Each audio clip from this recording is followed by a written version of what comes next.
Praise the lord. మన ప్రభును మన రక్షకుడైన యేసుక్రీస్తు వారి శక్తి కలిగిన నామంలో మీ అందరికీ మా హృదయపూర్వక వందనములు. ఈరోజు దేవుని వాక్యము, వారు త్రొట్టిల్లకుండా చక్కగా పోవు బాటను నీళ్ల కాలువల యొద్ద వారిని నడిపింతును. ఇర్మియా గ్రంథము 31వ అధ్యాయము 9వ వచనము. I will lead them beside streams of water on a level path where they will not stumble. Jeremiah chapter 31 verse 9. ఈ రోజుకు గాను కృపగలిగిన దేవుడు మనకు అనుగ్రహించిన వాక్య భాగమును బట్టి ధ్యానించుకుందాము. ప్రభునందు ప్రియమైన సహోదరి సహోదరులారా, దేవునికి మనల్ని చూసుకునే విధానము చాలా జాగ్రత్తగా ఉంటుందండి. ఎక్కడ కూడా ఆయన బిడ్డలైనటువంటి మనము దుఃఖపడడం, లేమి కలిగి ఉండడం, అనారోగ్యముతో బాధపడడం, బలహీనతతో జీవించడం దేవునికి ఇష్టం ఉండదు. ఆయన మనల్ని ఎప్పుడు కూడా పడిపోకుండా మంచి మార్గంలో నడిపిస్తాడు. లేమి ఏది మన ధరికి రాకుండా సమృద్ధితో జీవింపజేస్తాడు. ఈరోజున నీవు దుఃఖిస్తున్నావేమో, నీకు ఉన్న సమస్యలను బట్టి, నీకు కలిగిన కష్టాలను బట్టి, నీవు కారుస్తున్న కన్నీటిని బట్టి దేవుడు నిన్ను పడిపోని మార్గము గుండా నడిపిస్తానని వాగ్దానం చేస్తున్నాడు.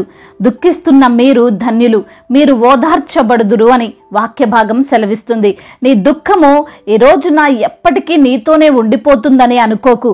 నీకు మంచి రోజులు రాబోతున్నాయి. శ్రేష్టమైన దినాలలో నీవు ఉండబోతున్నావు.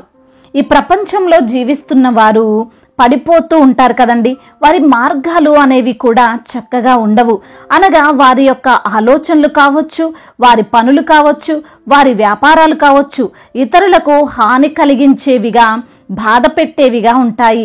వారు అనుకుంటారు, మేము బాగుంటే చాలు, ఇతరులు ఏమైపోయినా పర్వాలేదు అనుకుంటూ ఉంటారు. అందుకోసమే వారి వల్ల ఈ రోజున యథార్థముగా జీవిస్తున్న వారు కూడా కష్టాలు పడాల్సి వస్తున్నాయి, బాధలు అనుభవించాల్సినటువంటి పరిస్థితి. ఇజ్రాయేలీలు కూడా దేవుణ్ణి వదిలివేసి ఈ లోకమే మంచిగా ఉంటుంది, బాగుంటుంది, వారి ఆచారాలు బాగున్నాయి, వారి ఆచారాల్లో ఎంజాయ్మెంట్ ఉంది, డ్యాన్సులు ఉన్నాయి, త్రాగొచ్చు, తిరగొచ్చు, ఎలాగైనా జీవించొచ్చు అని వెళ్ళారు. వెళ్ళిన వారు ఏమైనా సుఖించారా అంటే, ఏమైనా ఆనందంగా జీవించగలిగారా అంటే లేదు. ఒకరోజు ఆనందిస్తే ఇంకొక రోజు దుఃఖము, ఒకరోజు సమృద్ధి ఉంటే ఇంకొక రోజు పస్తులుండాల్సి వచ్చింది. నిజమే కదండి. అనేకులు యేసయ్యని విడవడానికి కారణం ఈ లోకమే. ఈ లోకము వారిని ఆకర్షించినప్పుడు, చెడువైపు ప్రేరేపింపబడినప్పుడు దేవుడు గుర్తుకు రాడు. గుర్తుకొచ్చినా దేవుడంటే అసహ్యం అన్నట్లుగా చూస్తారు. త్రాగొచ్చు, తిరగొచ్చు, వ్యభిచరించొచ్చు, మోసగించొచ్చు, ఇంత ఫ్రీడమ్ ఈ లోకంలో ఉంటే యథార్థంగా జీవించమని చెప్పే దేవుడు వారికి ఇంకెందుకు చెప్పండి. కానీ తాత్కాలికమైన ఆనందంలో పడి నిత్య జీవము కోల్పోయిన వారున్నారు, మోసపోయిన వారున్నారు, ఈరోజు దుఃఖిస్తున్న వారున్నారు. అయితే తిరిగి వస్తాను అంటే నిన్ను తృణీకరించడు, వద్దు అనడు. కష్టం వస్తే నేను కావాలా అని అనడు. లేఖనములు సెలవిస్తున్నాయి, వారు ఏడ్చుచూ వచ్చెదరు, వారు నన్ను ప్రార్థించుచుండగా నేను వారిని నడిపించుదును అని. ఈరోజు దుఃఖముతో ఉన్న నీకు సహాయము ఎవరు అని నువ్వు అనుకుంటున్నావేమో, ఎటు నుండి నేను సహాయము పొందుకోగలను అని ఆలోచిస్తున్నావేమో. ఈ లోకాన్ని నమ్మి వస్తే ఎవరు నాకు ఈరోజు హెల్ప్ చేయడం లేదు, నా బాధను ఎవరు పట్టించుకోవడం లేదు, నేను ఎక్కడికి వెళ్ళాలి, ఎవరు నాకు సహాయం అని ఆలోచన చేస్తున్నావేమో. ప్రియమైన సహోదరి సహోదరుడా, దేవుడు అంటున్నాడు, నీవు నా దగ్గరికి వచ్చినట్లయితే, నీవు నా సహాయము కోరుకున్నట్లయితే నేను నిన్ను చక్కగా పోవు బాటలో నడుపుతాను, నీళ్ల కాలువల యొద్ద నడిపిస్తాను. నీ మార్గములో అడ్డుండదు, నీ ఉన్న చోట కొరతుండదు. నీవు ఎలా జీవిస్తే నీ జీవితంలో విజయము సాధించగలవో నేను నీకు బోధిస్తానని ప్రభు సెలవిస్తున్నారు. ఏలియాను యెజబేలు రాణి బాధించాలని, చంపాలని చూసినప్పుడు ఏలియాకి ఎక్కడికి వెళ్ళాలో, ఎలా బ్రతకాలో అర్థం కాలేదు. అప్పుడు దేవుడు ఏలియాని నడిపించాడు. యోర్దాను పరివాహక ప్రాంతంలో దేవుడు ఉంచి క్షేమముగా ఏలియాను కాపాడాడు. అంత మాత్రమే కాదు గాని అతని పోషణకు గాను కాకోలములచే ఆహారాన్ని రోజు ఏలియాకు అందించాడు. అటువంటి అద్భుతమైన దేవుడండి మన దేవుడు. ఈరోజు ఈ లోకమంతా నిన్ను వదిలివేసినా, ఒంటరిని చేసిన దేవుడు మాత్రం నిన్ను విడువడు, ఎడబాయడు. నీకు తోడై ఉండి నిన్ను నడిపిస్తాడు. నీవు ఈరోజు నీకున్న కష్టానికి గాను, సమస్యకి గాను దేవుణ్ణి ఆశ్రయించగలిగితే, ఆయన సన్నిధిన కన్నీటితో ప్రార్థించగలిగితే గొప్ప కార్యాలు ప్రభు నీ జీవితంలో చేయడానికి సిద్ధంగా ఉన్నాడు. కాబట్టి ఆలస్యం చెయ్యకు. ఇక నా జీవితం మారదులే, నా బ్రతుకు మారదులే, నాకు ఉద్యోగం రాదులే, నాకు గర్భఫలం అందదులే అనే ఆలోచనలు నీ నుండి తీసివేసుకో.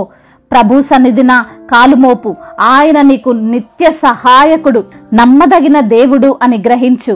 తప్పకుండా నీ మార్గాలన్నీ సరిచేయబడతాయి. నీకున్న ప్రతి విధమైన లోటు నుండి విడుదల వస్తుంది. సమృద్ధితో నీవు జీవిస్తావు. దేవుడి మాటలను దీవించి మన హృదయములో ఫలింపచేయునుగాక. వాక్య భాగమును బట్టి ప్రార్థించుకుందాము. ప్రతి ఒక్కరు కూడా ప్రార్థనలో ఏకీభవించగలరు. ప్రార్థన. సర్వశక్తిమంతుడైన దేవా, సకల ఆశీర్వాదములకు కారణభూతుడా, ప్రేమగల తండ్రి, మీకు వందనములు, స్తోత్రములు చెల్లిస్తున్నాం ప్రభా. అయ్యా, ఈ రోజున నా తండ్రి వాక్యము ద్వారా మీరు మాతో మాట్లాడారు, మమ్మల్ని ఎంతగానో బలపరిచారు తండ్రి. అవునయ్యా, మేము త్రొట్టిల్లకుండా చక్కగా పోవు బాటను నీళ్ల కాలువల యొద్ద మీరు మమ్మల్ని నడిపిస్తారని వాక్యము ద్వారా తండ్రి మీరు సూటిగా, తేటగా, స్పష్టముగా మాతో మాట్లాడి మమ్మల్ని సరిచేసి బలపరిచినందుకు వందనములు. అవును నా తండ్రి, మాకు సహాయకుడవు నీవే ప్రభువా. అయ్యా, ఏ క్షణంలో మీకు మొర్ర పెట్టినా మా యొక్క మొర విని మాకు సహాయము చేసే దేవుడవని, అయ్యా మోసపోయిన స్థితిలో మరి ప్రభు అన్ని కోల్పోయిన స్థితిలో మేము ఉంటామని ప్రభువా వాక్యము ద్వారా తండ్రి మీరు మాతో మాట్లాడి అయ్యా మమ్మల్ని సరి చేసినందుకు వందనములు, స్తోత్రములు చెల్లిస్తున్నాం. ఎందరైతే బిడ్డలు ఏ ఏ సమస్యలతో, ఇరుకులతో, ఇబ్బందులతో, వేదనతో, బాధతో ఉన్నారో, కృంగిపోయిన స్థితిలో విరిగి నలిగినటువంటి హృదయముతో బిడ్డలు ఉన్నారో ప్రభువా, వారిని మీరు ఆదరించండి, బలపరచండి. మీ యొక్క కృప చేత వారిని నడిపించమని బ్రతిమిలాడుకుంటున్నాం తండ్రి. అయా, ఎందరైతే బిడ్డలు ఈ రోజున అనారోగ్య సమస్యల చేత అయా మరి తండ్రి బాధింపబడుతూ మరి అంధకార దురాత్మ శక్తుల చేత బంధింపబడుతున్నటువంటి బిడ్డల నిమిత్తము ప్రార్థిస్తున్నాము. అయ్యా, వారికి మీరు సహాయము దయచేయండి. అయ్యా, వారి మధ్య ఏలుబడి చేస్తున్న అంధకార దురాత్మ శక్తులను యేసు నామములో లయపరచండి. ప్రతి బిడ్డకు సంపూర్ణ ఆరోగ్యము, స్వస్థత మీరు అనుగ్రహించండి. అదే విధంగా ఆర్థిక సమస్యలను కొట్టివేయండి తండ్రి. రుణ భారాల నుండి విడుదల దయచేయండి ప్రభా. రుణాన్ని ఎలా తీర్చుకోవాలో తగిన జ్ఞానాన్ని మీరు వారికి దయచేయండి ప్రభా. అదే విధంగా నా ప్రభా, చిన్న బిడ్డలను దీవించండి, ఆశీర్వదించండి. అయా, బిడ్డలకు మీరు తోడుగా ఉండండి. బిడ్డలు స్కూల్కి వెళ్తుండగా, వస్తుండగా మీ యొక్క కాపుదలలో వారిని భద్రపరచండి. క్షేమాన్ని వారికి దయచేయండి ప్రభా. ఏ అపవాది, ఏ దుష్టుడి కన్ను బిడ్డలపైన పడకుండా మీ యొక్క కాపుదలలో వారిని భద్రపరచమని వేడుకుంటున్నాం తండ్రి. అయా, యవన బిడ్డల కొరకు ప్రార్థిస్తున్నాం. యవన వయసులో ప్రేమ అనే పేరుతో మోసపోయిన స్థితిలో బిడ్డలు ఉండి కన్నీరు కారుస్తున్నారో వారి కొరకు ప్రార్థిస్తుండగా సహాయం దయచేయండి. ముఖ్యంగా మీ యందు భయభక్తులు కలిగి ఏ పాపమును బిడ్డలు తండ్రి చేయకుండా, ఏ పాపము వారిని ఏలకుండా మీ యొక్క సహాయం దయచేయండి. అదే విధంగా నా తండ్రి, ఎందరైతే బిడ్డలు ఈ రోజున నా తండ్రి రాస్తున్న కాంపిటేటివ్ ఎగ్జామ్ లో ప్రభా మంచి ఉత్తీర్ణత, మరి మంచి ఫలితాన్ని బిడ్డలకు మీరు అనుగ్రహించమని బ్రతిమిలాడుకుంటున్నాం. దేశాన్ని, అధికారులను మీరు దీవించండి అయ్యా. వారికి మీరు తోడుగా ఉండండి ప్రభా. అధికారుల యొక్క కుటుంబాలను కూడా మీరు కాచి కాపాడండి నా తండ్రి. దేశాన్ని ఎలా పాలించాలో, ఎలా నడిపించాలో, ఎలా అభివృద్ధి పరచాలో తగిన జ్ఞానాన్ని వారికి మీరు ప్రసాదించమని బ్రతిమిలాడుకుంటున్నాం ప్రభా. అదే విధంగా నా తండ్రి, గర్భఫలము లేని బిడ్డల నిమిత్తము ప్రార్థిస్తున్నాం తండ్రి.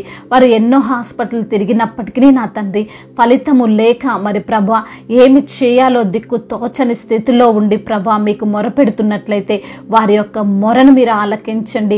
వారి యొక్క గర్భాన్ని తెరవమని వేడుకుంటున్నాము. అద్భుతాన్ని జరిగించమని బ్రతిమిలాడుకుంటున్నాం. అదేవిధంగా గర్భిణీ స్త్రీలను దీవించండి. తల్లి బిడ్డలకు క్షేమాన్ని దయచేయండి ప్రభా. ఎటువంటి మరి ప్రభా అనారోగ్యము అయ్యా మరి కడుపులో ఉన్న బిడ్డకు కానీ, ఆ యొక్క గర్భిణీ స్త్రీకి కానీ రాకుండా ప్రభా మీ యొక్క కాపుదలలో తల్లి బిడ్డలను తండ్రి భద్రపరచమని వేడుకుంటున్నాం తండ్రి. అదే విధంగా నా ప్రభువ, కోర్టు సమస్యల చేత నలిగిపోతున్నారో, భూతగాథ సమస్యల చేత బాధించబడుతున్నారో వారిని బట్టి ప్రార్థిస్తున్నాం. వారి తరపున అయా పోరాడి న్యాయమును తీర్చమని బ్రతిమిలాడుకుంటున్నాం తండ్రి. అయా వారి పక్షాన మీరుండమని వేడుకుంటున్నాం తండ్రి.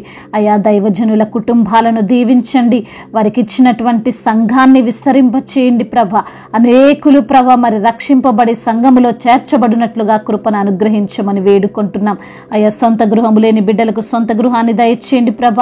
అయా ఏ ఇబ్బందులలో ఇంకా బిడ్డలు ఉన్నారో ప్రభ, అయా ఏ సమస్యల్లో చిక్కుబడి ఉన్నారో ఆ సమస్యనంతటి నుంచి విడుదల దయచేయమని బ్రతిమిలాడుకుంటూ తండ్రి ఇంతవరకు చేసిన ప్రార్థన అంతటిని మీ పాద సన్నిధిన చేర్చుకోమని మానాథుడు సర్వశక్తిమంతుడు సర్వాధికారి అయిన ఎబినేజరుగా ఉన్నటువంటి యేసుక్రీస్తు వారి నామంలో మీకే సమర్పిస్తున్నాము మా ప్రియ పరలోకపు తండ్రి. ఆమేన్. ఈరోజు పుట్టినరోజు మరియు పెళ్లి రోజు జరుపుకున్న వారందరినీ దేవుడు దీవించి సకల మేలులతో ఆశీర్వాదములతో కృపాక్షేమములతో శాంతి సమాధానంతో దేవుడు మిమ్మల్ని నింపి దీవించి బలపరచునుగాక. మీ యొక్క ప్రార్థన అవసరతలను మాకు తెలియజేయగలరు. మీ కొరకు మేము తప్పక ప్రార్థిస్తాము. మొదటిసారిగా మన యొక్క ఆదరణ వాక్యం చూస్తున్నట్లయితే తప్పకుండా సబ్స్క్రైబ్ చేసుకోగలరు. ఈ వాక్యం మీకు ఆశీర్వాదకరముగా ఉండినట్లయితే అనేకులకు కూడా ఈ వాక్యాన్ని పంపి మీరు కూడా దేవుని యొక్క రాజ్య సువార్తలో పాలిభాగస్తులు కావాలని దేవుని పేరిట మనవి చేసుకుంటున్నాను. May God bless you all. దేవుడు మిమ్మల్ని దీవించి బలపరిచి స్థిరపరచునుగాక.